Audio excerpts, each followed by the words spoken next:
시청자 여러분 안녕하십니까? JJC 4시 뉴스 시작하겠습니다. 더불어민주당은 신천지 압수수색 영장을 반려한 대구지검을 비판했습니다. 각 당은 총선을 앞두고 민심을 붙잡기 위해 부동산 정책을 발표했습니다. 서울시가 QR코드를 이용해 대여와 반납을 할 수 있는 뉴 따릉이를 도입합니다. 중앙재난안전대책본부가 지난 1일 대구시 코로나19 대응 지침을 개정 발표했습니다. 천안시에서는 시에 있는 신천지교회 시설물 8개소를 폐쇄 조치했습니다. 한 주간의 국회 소식입니다. 검찰개혁에 힘을 쏟으면서 최근 검찰과 여당은 부딪히는 일이 많은데요. 지난 4일 더불어민주당은 대구지검을 강하게 비판했습니다. 대구지검이 신천지 압수수색 영장을 반려했기 때문인데 자세한 소식 전해드립니다. 지난 4일 국회 더불어민주당 원내대표 회의실에서 열린 최고회의에서 이해찬 대표와 최고위원들은 모두 발언을 통해 신천지 교단에 대한 수사를 주저하는 대구지검을 비판했습니다. 이런 비협조는 코로나19 대응 전선에 어려움이 많습니다. 검찰은 직시 강제 수사를 통해 제대로 된 명단과 시설 위치를 하루빨리 확보해야 할 것입니다. 방역을 담당하는 지자체가 역학조사를 방해했다고 일차적으로 판단해서 고발을 했고 그 고발에 대해서 수사기관인 경찰이 다시 판단해서 신청한 압수수색 영장을 고의성 유무가 분명하지 않다는 이유로 반려한 것은 받아들이기가 어렵습니다. 이어 박광훈 최고위원은 이만희 신천지 총회장이 기자회견에 차고 나온 일명 박근혜 시계에 대해 언급했습니다. 이만희 총회장의 손목에 있는 박근혜 시계가 가짜다. 이런 얘기를 하기 전에 신천지에 대해서 분명하게 얘기하는 자세를 갖지라는 것이 국민의 아마 뜻일 겁니다.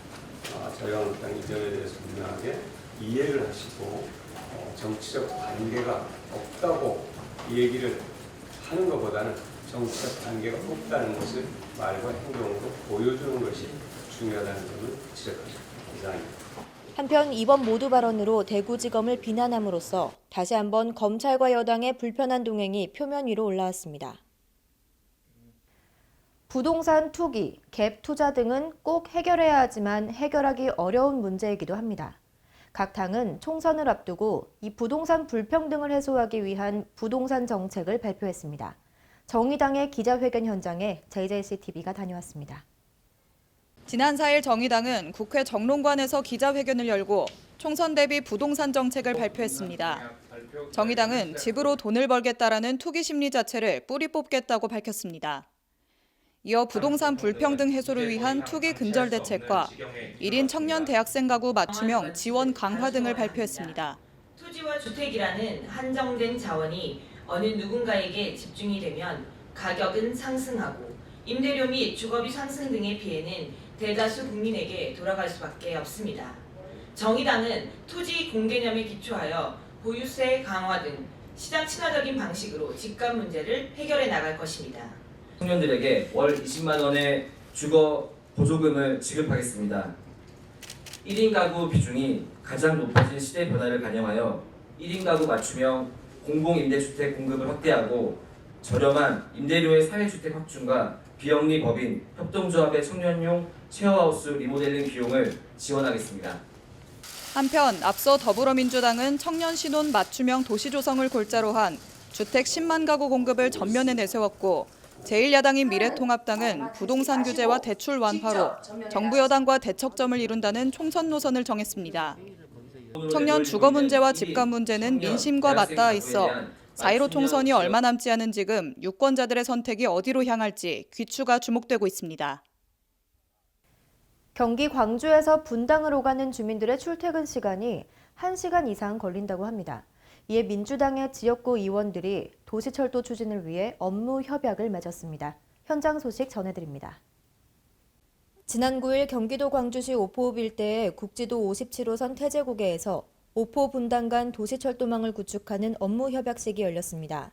김병관, 김병욱, 임종성 등 민주당의 오포 분당 국회의원들은 태제고개 인근 현장을 시찰하고 성남 분당과 광주 오포 간 57번 국지도 교통개선 대책으로 도시철도망을 구축하기 위한 협약을 맺었습니다.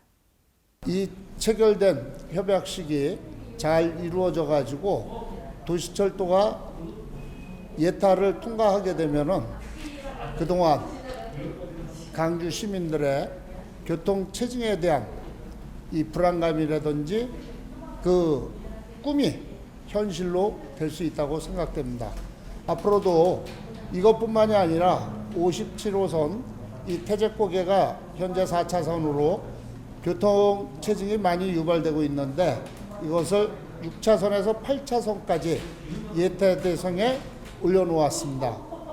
김병관, 김병욱, 저 임종성이 함께 노력해서 반드시 예타 대상에 통과될 수 있도록 하겠습니다.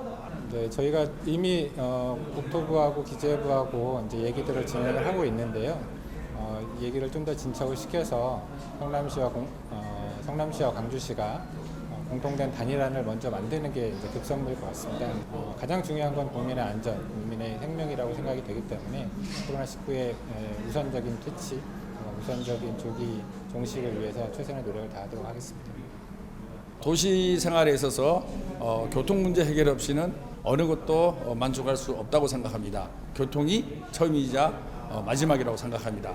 그 마음으로 우리 새 국회의원이 힘을 합쳐서 반드시 저희 분당동과 서윤동, 광주 오포 주민들의 염원인 교통 문제 그리고 철도를 통한 더 빠른 이동을 책임지겠습니다.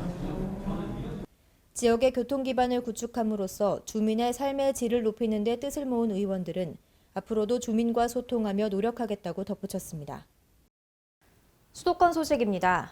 가구마다 개별 주소가 있는 아파트나 연립주택과 비교하면 원룸이나 다가구 주택은 건물 주소만 있는 경우가 일반적인데요. 강북구는 이들 주택에 동이나 층, 호와 같은 도로명 상세 주소를 부여하기로 했습니다. 강북구가 다가구 주택이나 원룸 등에 거주하는 입주민의 편의를 위해 도로명 상세 주소를 직권으로 부여합니다. 건축물 대장에 동이나 층, 호가 기재되어 있는 아파트와 연립주택과 달리 원룸이나 다가구 주택은 개별 가구를 구분짓는 상세 주소가 없는 경우가 많습니다. 또 기입을 원할 때에도 건물 소유자나 임차인이 별도로 신청하는 불편함을 감수할 수밖에 없었습니다. 이에 따라 강북구는 건축물 대장 등의 서류를 검토하고 호별 출입구를 확인하는 등 현장 방문을 거쳐 이들 주택에 상세 주소를 부여할 계획입니다. 30일간의 의견 제출 기간이 지나면 변동된 주소가 서면으로 고지됩니다. 해당 동주민센터에서 주민등록 정정 신고를 하면 등본과 초본 등의 공문서에도 개별 동이나 층, 호가 표시됩니다. 강북구는 도로명 상세 주소를 더욱 효율적으로 사용할 수 있도록 상세 주소가 기재된 표지판을 무료로 배부할 예정입니다. 서울시가 QR코드를 이용해 대여와 반납을 할 수 있는 뉴 따릉이를 도입하는데 실시간 위치 추적도 가능하다고 합니다. 이 외에도 초중학생을 위한 새싹 따릉이도 도입할 계획입니다. 서울시는 QR코드를 한 번만 스캔하면 대여와 반납이 가능한 뉴 따릉이를 새로 도입합니다. 시는 3월 1일 500대를 시범 도입한 이후 올 상반기 5,000대까지 확대할 예정입니다. 신규로 추가하는 모든 따릉이는 QR형으로 도입하고 기존 단말기는 교체합니다. QR형 단말기가 부착된 뉴 따릉이는 LTE 통신망을 활용한 실시간 위치 추적이 가능해 무단 사용도 차단할 수 있습니다. 만 15세 미만 초중학생을 위한 새싹 따릉이도 도입할 계획인 서울시는 올해 따릉이 대여소를 기존 1,540개소에서 3,040개소로 늘릴 계획입니다. 한편 시는 서울시설공단과 합동으로 따릉이 대여소에 대한 방역을 주기적으로 실시하며 손세정제도 비치했습니다. 계획도시인 분당구는 어린이공원 내에 놀이터와 운동공간, 쉼터를 함께 조성했는데 시설이 오래되다 보니 이용하기가 꺼려지거나 위험한 곳도 있습니다. 이러한 어린이공원을 대상으로 분당구가 전면 리모델링 사업을 추진합니다. 분당구 내 어린이공원 73곳 중에서 재정비 후 10년이 넘어 안전사고 우려가 있는 공원을 우선으로 리모델링을 시행하는데요. 이미 2018년에 3곳, 작년에 9곳, 총 12곳을 재정비한 바 있습니다. 올해는 재난안전특별교부세와 특별조정금으로 확보한 45억 원으로 서당, 분당, 느티나무 어린이공원 등 12곳과 보행자 전용도로 2곳을 대상으로 재정비 사업을 추진하고 있습니다. 저희 2020년 올해에는 어린이공원 12개소를 대상으로 사업을 진행하고 있으며 지금 현재 영역 설계 중에 있습니다. 이 공간은 자연 속에서 마음껏 뛰어놀 수 있는 어린이들의 놀이 공간과 어르신들만의 운동 및 휴게 공간까지 복합적인 커뮤니티 공간이 될 수 있도록 최선을 다해서 조성을 하고 확대해 나갈 예정이니 많은 관심 부탁드립니다. 지난해 정비한 공원 가운데 자연지형을 이용한 놀이시설과 미스트 자동 분사 시설을 갖춘 곳이 주민들의 호응을 얻었는데요. 특색 있으면서 안전하고 쾌적한 어린이 공원을 만들기 위해 분당구 녹지과는 구민들의 의견을 모으고 있습니다. 코로나19의 지역사회 확산, 우려가 큰 만큼 대비도 철저해지고 있습니다. 의왕시는 보건소 업무를 중단하고 코로나19 검진을 위한 음압 텐트를 설치했습니다. 의왕시는 코로나19의 확산을 막기 위해 상황 종료 시까지 보건소와 청계보건지소의 모든 업무를 중단하기로 했습니다. 또한 비상 상황에 대응하기 위해 기존 의왕시 보건소 선별진료소 이외에 오전동 시티병원 응급실 앞에 추가로 음압 텐트를 설치하고 선별진료소로 추가 지정해 운영하고 있습니다. 이번 음압 텐트 설치를 통해 코로나19 증상이 의심되는 시민들의 검진이 신속하게 이루어지고 있습니다. 이에 따라 만에 하나 발생할지 모르는 바이러스 지역 확산을 사전에 막고 보다 안전하게 대비할 수 있을 것으로 보입니다. 다음은 광역시 소식입니다. 대전시가 법률복지 사각지대에 있는 이들을 위해 취약계층 무료 법률 서비스 지원을 확대합니다. 대전시가 법률 서비스 접근이 어려운 사회 취약계층의 무료 법률 상담을 위해 법률 홈닥터 사업을 확대 운영합니다.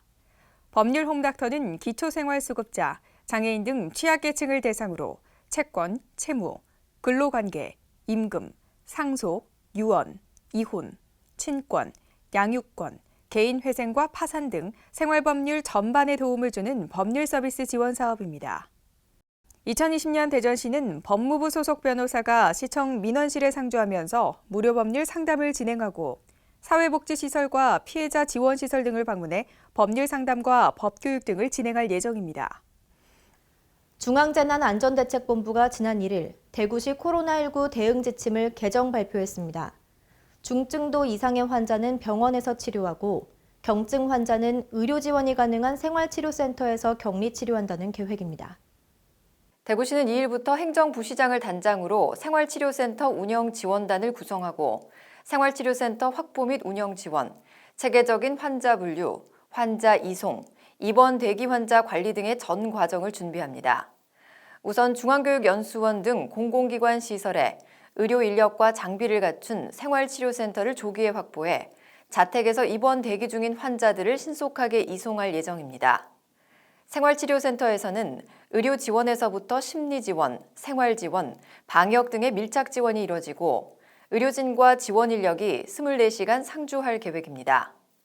중증 환자의 경우 지역 내 병상을 신속히 배정하고 타 지역 전원이 필요한 경우에는 국립중앙의료원의 전원 지원 상황실에서 병상 배정을 총괄해 효율적인 대처가 가능토록 할 방침입니다. 달구벌과 빛고울의 달빛 동맹, 광주시가 대구를 돕기 위해 나섭니다. 경증 확진자들을 광주의 감염병 전담병원에서 격리 입원시킨다고 밝혔는데 자세한 소식 전해드립니다. 광주시가 달빛 동맹을 맺은 대구를 돕기 위해 대구 지역 코로나19 경증 환자들을 광주에서 격리 치료하기로 결정했습니다. 광주시와 5개 구청, 시의회, 시교육청, 의료계 등 각급 기관 단체장들은 지난 1일 오후 광주시청 브리핑룸에서 특별 담화문을 발표하고 대구 경증 확진자들을 광주의 감염병 전담병원에서 격리 입원시켜 치료하겠다고 밝혔습니다. 또한 지역사회 감염이 없도록 대구 확진자들 수송 과정에서 안전의 완벽을 기할 것이며 가족들은 동행하지 않을 방침입니다. 광주시는 전염병 확산 방지도 국민의 모든 역량을 결집해 극복해야 한다며 이것이 지난 100년간 이어온 3.1 독립운동의 정신이며 40주년을 맞이하는 5.18 민주화운동의 정신이다라고 강조했습니다. 이어서 강원도 소식입니다. 평창군에서는 2020 평창 세계 태권도 한마당 대회를 위한 공동 협약식이 열렸습니다. 2020 평창 세계 태권도 한마당 대회를 성공적으로 개최하기 위해 평창군과 국기원이 공동 협약을 맺었습니다. 이번 대회에는 60개국, 약 5천여 명이 참여할 예정이며 국내는 59개 부문, 해외는 54개 부문, 총 12개 종목으로 경연이 이루어집니다. 협약의 주요 내용으로는 평창군에서는 행재정적 지원과 대회 운영 지원을, 국기원에서는 참가자 유치 등 경영 관련 전반적 사항을, 조직위원회에서는 경영과 행사 구성, 연출과 진행 등을 지원하기로 협약했습니다. 횡성군이 장애인 복지단지를 재정비해 장애인 맞춤형 복지 서비스를 강화합니다. 횡성군이 장애인 복지타운 내 공간을 리모델링해 공간의 효율성을 높이고 장애인 복지 증진을 도모합니다. 이를 위해 횡성군은 장애인 기관단체의 의견을 반영해 공간 활용 방안을 확정하고 추경의 리모델링 사업비를 확보해 연내 완공한다는 계획인데요. 리모델링이 완료되면 장애인 복지타운 내에 장애인 부모회와 지적장애인 자립지원센터가 추가 입주하게 되고 프로그램실과 휴식 공간 등이 새롭게 들어서 다양한 복지 서비스 제공이 가능해집니다. 한편 횡성군은 장애인 직업재활시설인 보람원 증축과 한우리 작업장 신축도 함께 추진해 장애인 보호 작업장 타운을 새롭게 조성할 계획인데요. 이를 통해 장애인 직업재활의 효율성 및 맞춤형 복지 서비스 향상을 기대하고 있습니다. 다음은 충청도 소식입니다. 충청북도는 코로나19로 큰 피해를 보고 있는 대구, 경북 지역을 돕기 위해 구호 기금과 물품 등을 지원할 예정입니다.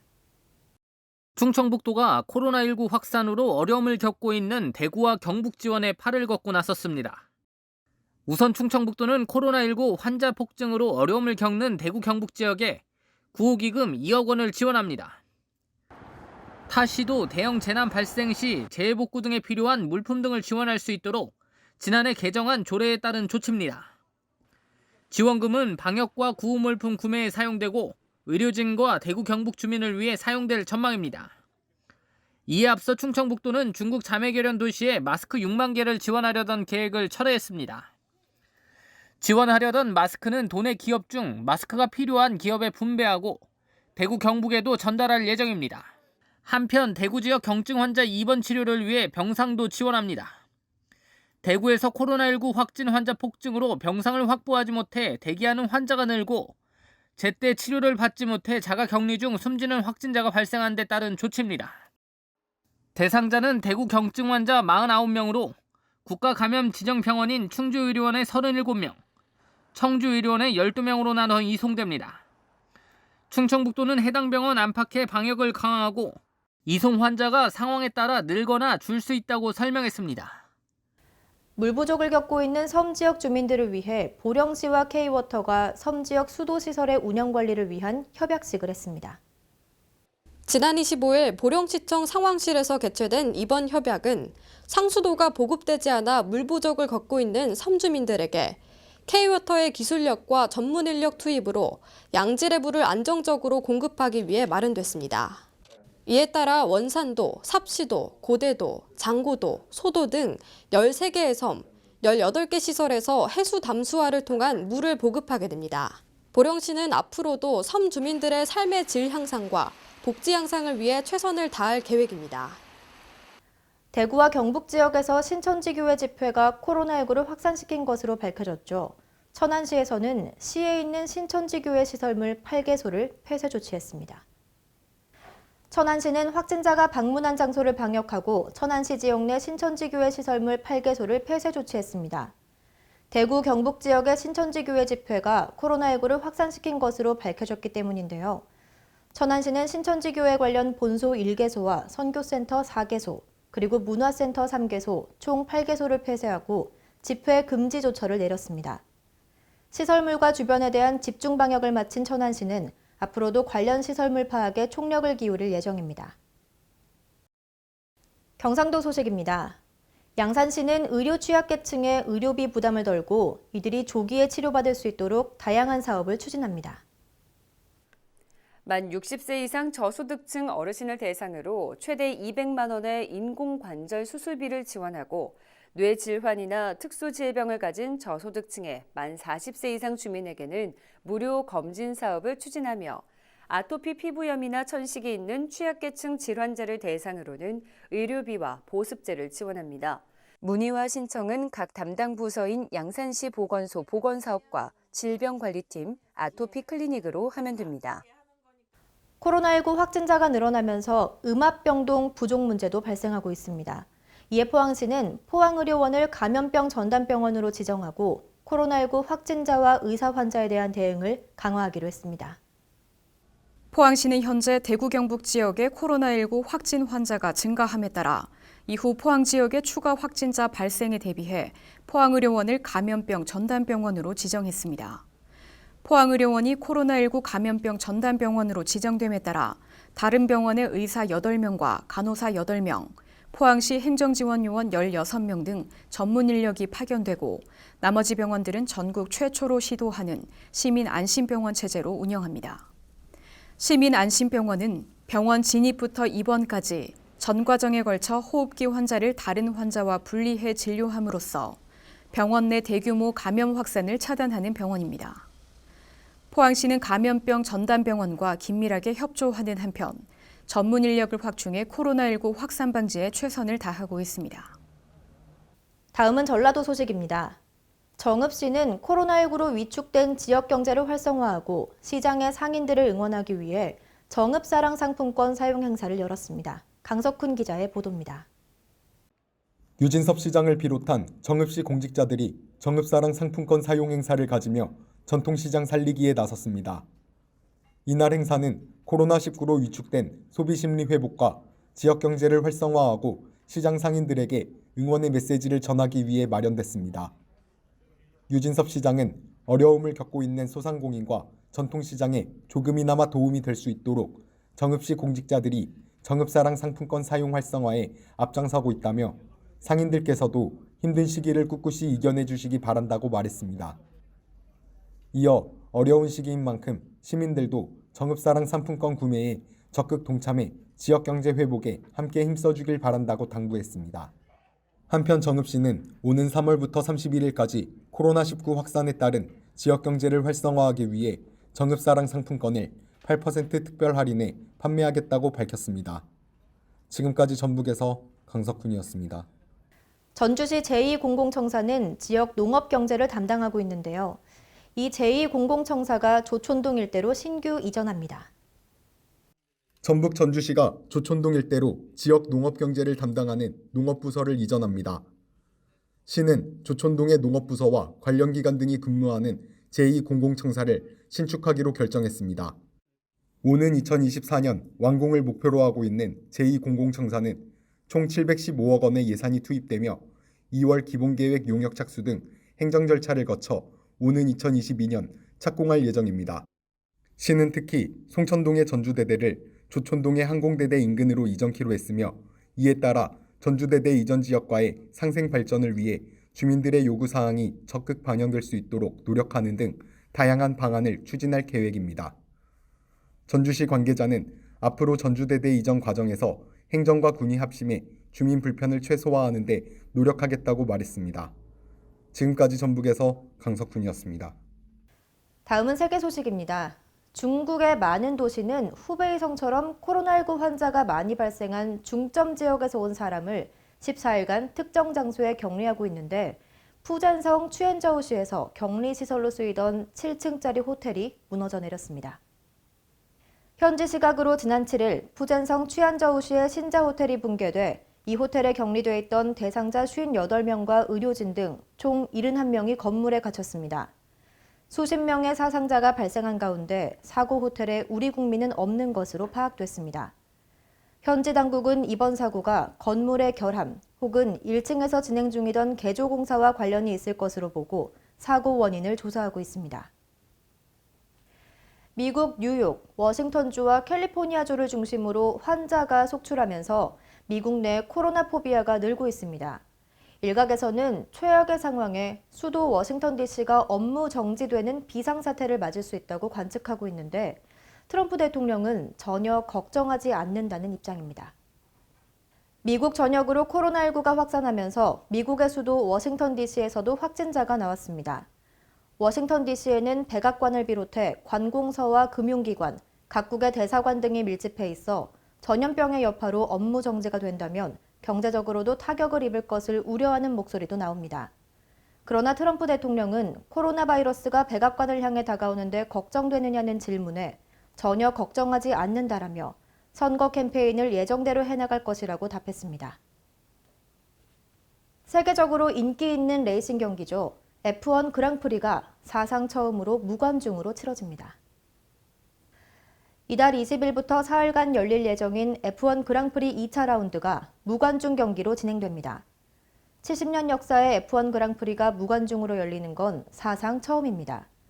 바레인 F1 그랑프리 조직위원회는 전염병 위험이 큰 현 시점에 세계 곳곳에서 오는 관중 수만 명이 밀집하는 건 적절하지 않다며 방송 생중계를 시청할 수 있다고 덧붙였습니다.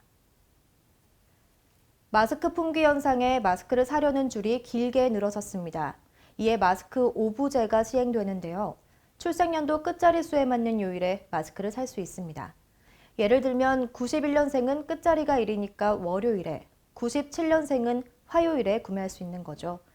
어려운 시기, 위생수칙을 잘 지켜서 코로나19를 함께 이겨내야겠습니다. 이상 뉴스 마칩니다. 시청해주신 여러분 고맙습니다.